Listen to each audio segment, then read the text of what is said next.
Hello friends, in the last session we have started our discussion on Docker volumes. So friends, let us continue the same here and let us learn more about Docker volumes here in this session and few upcoming sessions. Also friends, now from this session I will use my Ubuntu Linux machine instead of Docker Toolbox to show the demos. And friends, as my Ubuntu Linux machine is running remotely on Amazon's AWS infrastructure, and so we will be going to use the PuTTY client and WinSCP client in the Windows machine to connect to the remote Linux machine to see the example demos related to Docker volumes. Now friends, for the people who doesn't know anything about what is PuTTY client and what is WinSCP client and how to connect the remote Linux machine through PuTTY and WinSCP clients, then in that case friends, I suggest these people to go through this video of mine on YouTube, whose title and URL is displayed on the screen right now. And friends, in addition to connecting Linux machine through PuTTY and WinSCP clients, this video will also make you learn about how to create the Linux machine instances on Amazon's AWS cloud. So friends, now let us see the PuTTY command line terminal where we will execute the commands in the remote Linux machine. So friends, this is the PuTTY command line terminal where we will execute the Docker commands in the remote Linux machine, just like we used to do in the Docker Quick Start terminal in case of Docker Toolbox.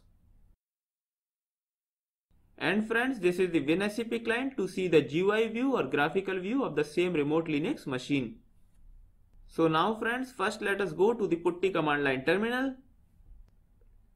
And here friends, I have already logged in to my remote Ubuntu Linux machine. And so now, before beginning with Docker volumes command, let us first execute a very basic Linux command to test our setup. So let us execute a pwd command here. And friends, pwd is a Linux command which gives the path of the present working directory as an output. And here we can see the output of pwd command friends. So right now we are inside the /home/ubuntu directory in this machine. Now friends, let us also execute the Linux command to get the super user access. So the command to get the super user access in Ubuntu machine is sudo su. And friends, the reason why we are executing this command is to avoid getting any access related issues or errors while executing the Docker commands. So friends, with this everything looks to be ready. So now let us begin to understand the Docker volumes command. So docker run, and then we have the -it option for running this container in interactive mode, and then the most important -v option for Docker volumes, and then we have specified the values to -v option, which is like host machine directory path. So we can give any valid directory path of host machine over here, and then colon, and then the directory path inside the Docker container, and then the container and image name. And then finally at the last we have specified the Linux bash shell. And friends, if we look at this command, then there is nothing new except the -v option. And friends, if we will remove the -v option from this command, then this command will become a simple docker run command which runs the container in interactive mode. Also friends, the value which we provided here in the -v option, which is separated by colon, is nothing but the directory path inside the host machine on the left side of the colon and the directory path inside the Docker container on the right side of the colon. And friends, on executing this command, the mount point of the Docker container, that is the specified Docker containers directory, which is con-vol in this command, becomes in sync with the specified host machines directory, which is host-vol in this docker run command. So now friends, let us execute this command. So let us go to the PuTTY command line terminal this time. And here let us put the docker run command. And now let us press enter to execute this command. And with this command's execution friends, we can see here now we are inside the Docker container. And so now let us first check the present working directory here by executing the pwd command. So pwd. And here we can see friends that we are inside the root directory of this container. So now friends, let us go to the mount point directory, which is /volumes/container-volume in our case, as this is the mount point which we specified in the docker run command. So cd/volumes/container-volume. So now friends, we are inside the mount point directory of our Docker container. And here friends, before moving on, let me tell one thing to the people who are new to the Linux, that the first slash in the directory path in the Linux world is set as the root folder or root directory of the machine. And friends, this can be understood same as the my computer or this PC folder of the Windows machine. So friends, when we say /volumes/container-volume, then it means that container-volume is the directory which is inside the volumes directory, which is again inside the root folder of the containers file system. And now friends, coming back to the Docker. So now we are inside the volume directory inside the Docker container, which we specified in the docker run command. And here friends, let us also open the WinSCP client side by side to see the volume directory which we specified for the host machine. So friends, here I have adjusted the PuTTY client and WinSCP client on the screen side by side. On the left side we can see the PuTTY client, and on the right side of the screen we can see the WinSCP client. And here friends, one important thing which I wanted to tell you about the WinSCP client is that WinSCP client has two sections. The left side shows the directory structure of the local machine, and here on the right side it shows the directory structure of the remotely connected Linux machine. And here friends, we can see that right now we are inside the /volumes directory of the remote Linux machine. And here friends, inside the volumes directory we can see the host-volume directory, and this is the same directory which we specified as the docker volume directory for the host machine inside the docker run command. And now friends, let me iterate it again, that on the left side in the PuTTY client we are seeing the containers file system, and on the right side in the WinSCP client we are seeing the host machine's file system. So now friends, let us create some files inside the container-volume folder of the Docker container. So one of the command to create the file inside the Linux machine is touch command. So let us execute the touch command inside the PuTTY command line terminal. So touch, and then we need to specify the file name. So let us give the file name as 1.txt. And now let us press enter to execute this command. And here friends, the touch command got executed successfully. So now let us verify whether the file 1.txt got created or not by executing another Linux command, which is ls-l command. And friends, this command returns the list of all the files and folders inside the current directory. So let me press enter to execute this command. And here we can see friends that 1.txt file got created successfully inside the container-volumes folder inside the Docker container. And so now friends, let us observe the host machine volumes directory through WinSCP client. So here friends, let us click on this refresh button over here on the top. And with this we can see here friends that the same 1.txt file which we created inside the Docker container automatically came inside the Docker host machine.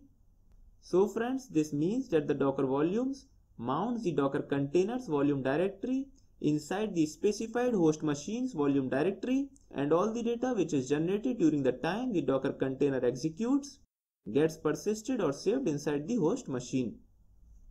And friends, the volume folder on the host machine remains safe even if the Docker container is stopped or deleted. And so this data inside the volume directory of the host machine can later be used or shared across any number of Docker containers. Now friends, as the file got created, so now let us add some content to this file with the help of Linux cat command. So cat and then greater than symbol to open the file in write mode, and then the file name which is 1.txt. So now let me press enter. And now friends, here we are inside the 1.txt file. So now whatever content we will write here will be saved in the 1.txt file. So let us put some text here inside this file.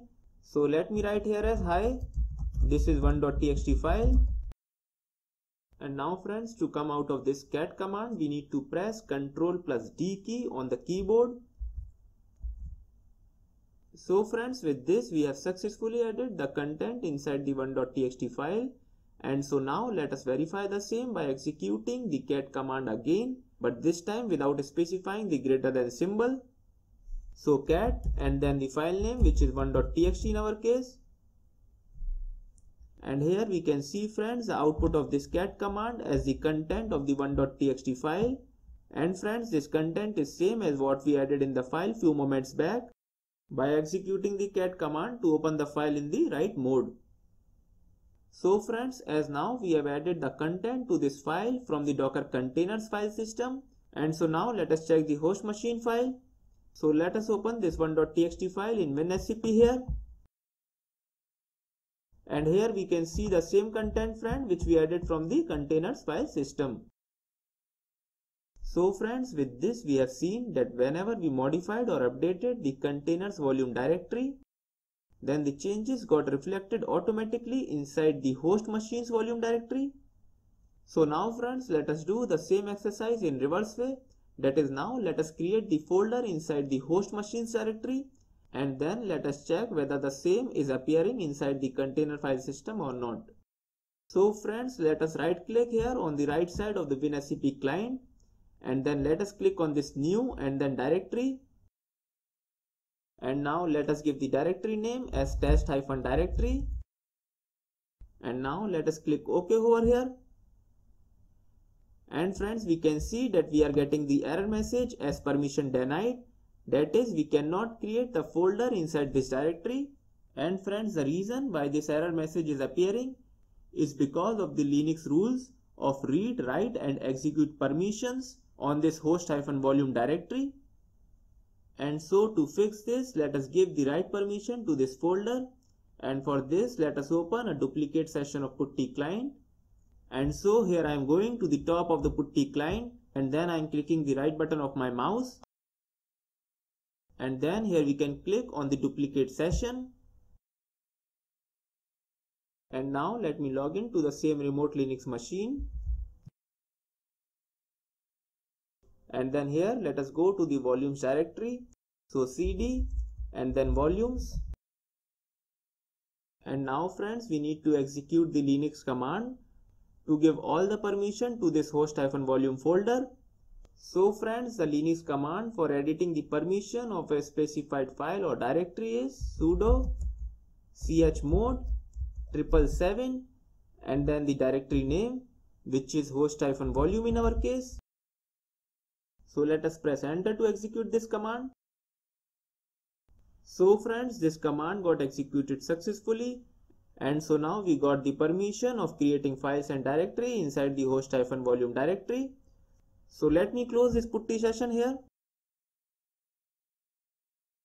And let me again try to create the directory inside the host-volume directory. And here friends, we can see that the test-directory is now successfully created inside the volume directory of the host machine. And so now friends, let us check whether this test-directory folder is appearing inside the containers file system or not. So let us execute the ls-l command inside the PuTTY command line terminal. So ls-l. And here we can see friends the presence of test-directory inside the containers volume directory.